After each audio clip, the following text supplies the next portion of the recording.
Welcome to Business Notes. I'm your host, Diane Bogino, and my guest today is Al Smith. Al is an executive career coach and an Amazon #1 best-selling author of job search books, which has earned him the title of the hired guy. Al has volunteered for over a decade helping candidates get back into the workforce. Through that volunteer work, he met Cindy Saposnik, the founder of 2myPlace, a 501c3 nonprofit organization whose mission is to teach children the life skills to build the resiliency and confidence so they are less likely to be exploited or sex trafficked. Al serves as the board chair of 2myPlace, and now here's Al to tell us more about the mission of 2myPlace. Al, welcome to Business Notes, and thank you so much for being with us today. It's absolutely my pleasure. I hope you're doing well. I am doing great. Al, I want to start off by asking you, where does sex trafficking take place? Because I think most people think that it only takes place in the poorer areas of town. Is that true? That's the perception I had, and most people have that same perception. And I live in the Atlanta area, and the quote bad parts of town are from the center of the city down towards the south and west.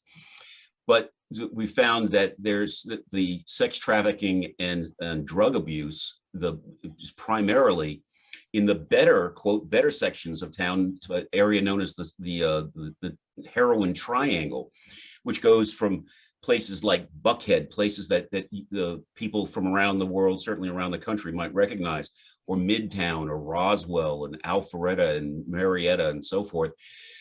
And I had to wonder why that was, and it was pretty simple. It's where the money is. People who have disposable income are using it for sex trade and illicit drugs as well.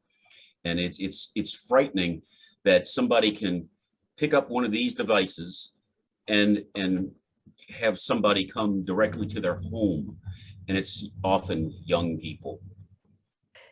And Al, if I see something, what should I do? And even maybe more importantly, what should I look for? I can talk about my own experience. I had a sister that was coming into town with her family, and I went to a hotel to check out what it would cost if they had something available.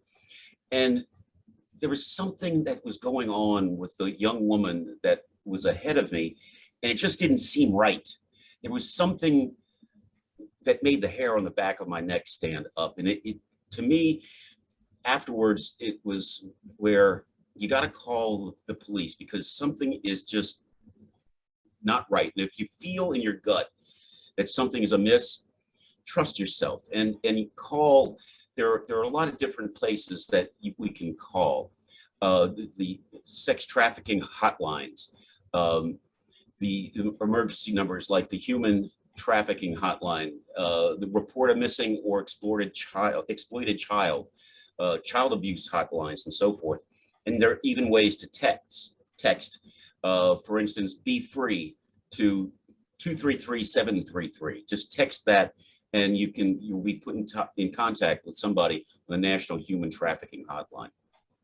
And I've heard you talk about grooming. Tell us exactly, what is grooming? What does that mean? Yeah, grooming is where somebody will be where kids habitate, around a cell phone or their computer.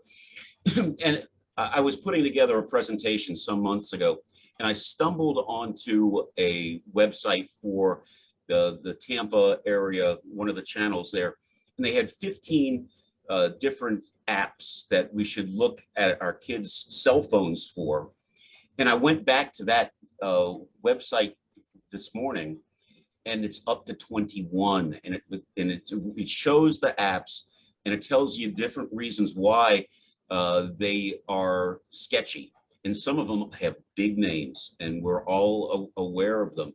But then there are a lot of other ones, dating apps, and that let kids have, they promote it. And so that's where people are.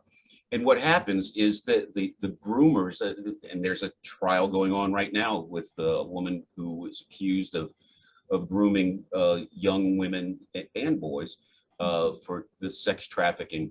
And what they do is they want to cull somebody out of the herd. They're looking for weaknesses. And then they create this bond and take advantage of that weakness. Then it moves on to the normalization and sexual aspects of the relationship. Then they want to get people totally away from all their peers and parents and so forth, so that it becomes a normal thing, and they maintain and gain control of that individual. And it can happen to anyone. It can happen to anybody in any area, any city. It happens in our own families, and it can occur really simply. How many of us have gone through a divorce? When I was a little kid, my backyard was the playground for the neighborhood. When my parents got divorced, I was culled from the herd by a trusted relative. And luckily it wasn't a long-lived experience, but it could happen to anybody. If it could happen to me, it could happen to you, it could happen to your children or grandchildren. So we need to remain vigilant. And I think about my great nieces and nephew and how I don't want this to happen to them, which is why I got involved with 2myPlace. Yeah, and as you know, it did happen to me as well. But where do the recruiters and the groomers find their victims? If a kid is there, that's where they're going to be. And social media is the big bugaboo. And it's not the ones that you or I would be on. Kids don't go to Facebook. They go to a number of other things that some of them we've never even pretended to hear of. So we want to make sure that that we're aware of where our kids are habitating, where they're hanging out, because that's where the predators lie. Right. And this is an enormous business, and it's horrible to use that term business, but it's 150 billion with a B dollar global industry. And think about, if you think of that with corporations, sex trafficking is as big as Sony. It's as big as SAP with their market capitalization. And it happens when the kids are young. The average age, 9. 20% of children under 8 are being sexually abused. And it happens with boys and girls. 20% of boys have something that happens to them. 80% of girls that are in trafficking, that's the gender breakdown. And that middle school and below, middle school. Yeah. I just can't imagine that happening. And we sure want to help stop it if we can do that, which is one of the reasons why 2myPlace, with the number 2, myplace.org, is partnering with a company called P.A.C.T, P-A-C-T, which is Partners Against Child Trafficking, where we're trying to train kids, because think about who kids listen to. They don't listen to us. Kids listen to other kids. And if their peer group, it can tell them what to avoid, what to see. If students know, they'll avoid it. If students, if they knew, they'd avoid it. If they know, they're going to stop it.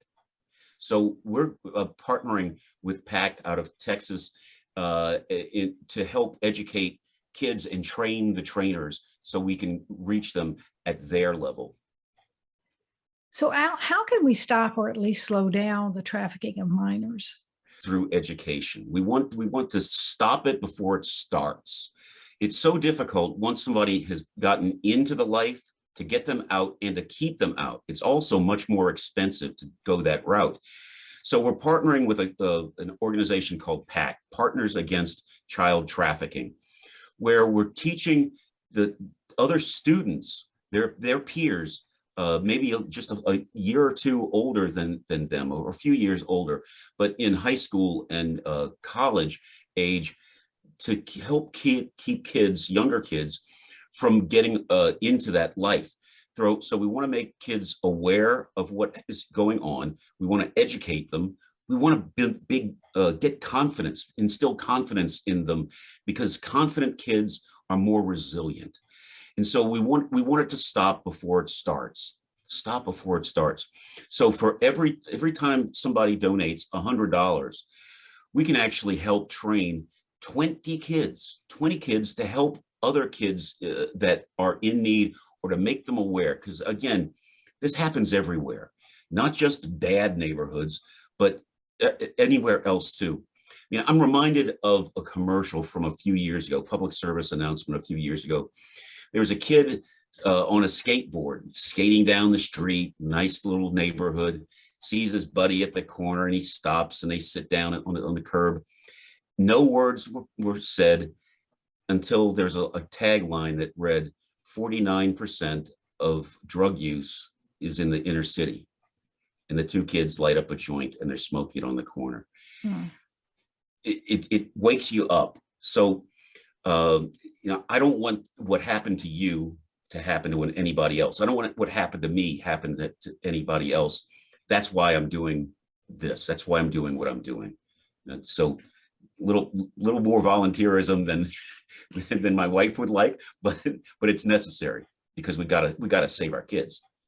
Absolutely. No one told either one of us about how to protect ourselves or that it was even wrong. So Right. kids do need to have a certain level of knowledge. Yeah.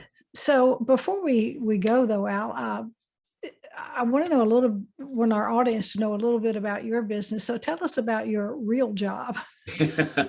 Well, I'm a career coach, an executive career coach. I found myself in job search modes a dozen and a half years ago, and none of the things that were working in the past worked at that time. And quite frankly, I dug an emotional hole that was pretty deep, pretty ugly.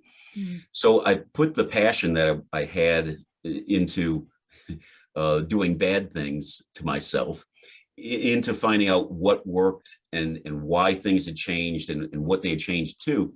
I've written a couple of books, Amazon #1, #2 bestsellers in job search. They both have hired in the title. So people would say, you gotta go see that hired guy. So if you look me up on LinkedIn, don't even try to look Al Smith, just type in the hired guy and you'll find me. But that's what I do. I help people, I show people how to get jobs in this day and age, because it's not what you think. It's not where you just fill out a form and look online. There's a lot more to it than what it used to be or what we think it is. So I coach that way. I do some keynote speaking and do more pro bono work than I should. Don't we all?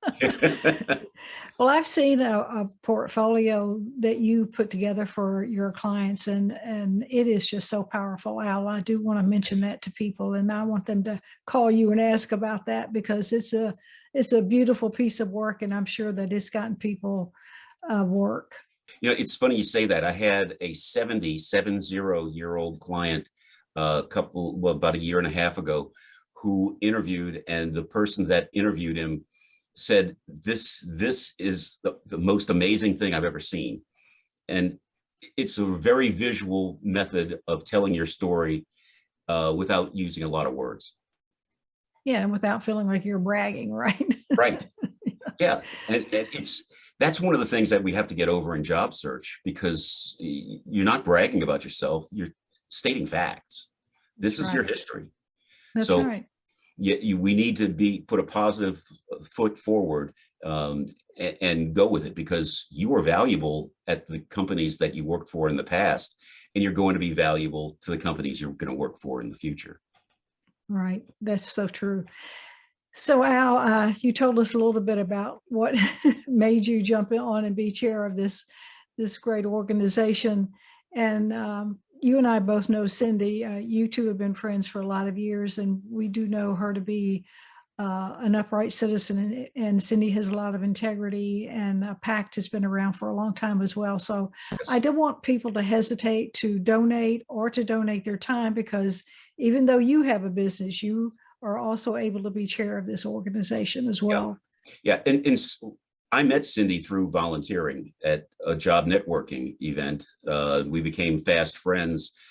And she told a story, hopefully we have time for this, Sure. that stopped me in my tracks. She talked about a 9-year-old girl who disappeared off the face of the earth. Parents, good family. The parents looked, they investigator, all sorts. They did everything that they should do, but she disappeared. And then 10 years later, she reappeared after the parents actually buried her. They had a funeral for her. Oh, Her brother had turned her out at 9 years of age. oh, One other oh, story, I was listening to public radio news one morning when the Super Bowl was going on in Minneapolis, and there was a state policeman who told the story of somebody coming into the States that was arrested, who he was attempting to sell his 9-year-old child. He'd already sold his 12-year-old child. oh. Hmm. So it happens all around us. And Yes, I can feel my blood pressure rising as I'm telling these stories, because it hurts you to the core. absolutely. And people unfortunately don't believe it, but believe me, it happens. It happens. Yes. And it can Al, happen to anybody, any family. yes, absolutely. Al, you have brought our audience so much to think about in terms of keeping our children safe and how to do it and staying vigilant. And I want to send a big thank you to Cindy for starting To My Place, and a big thank you to you for jumping in and being chair, and also for spending time with us today. Thank you so much. It's been my pleasure. My pleasure. Looking forward to seeing you soon. Absolutely.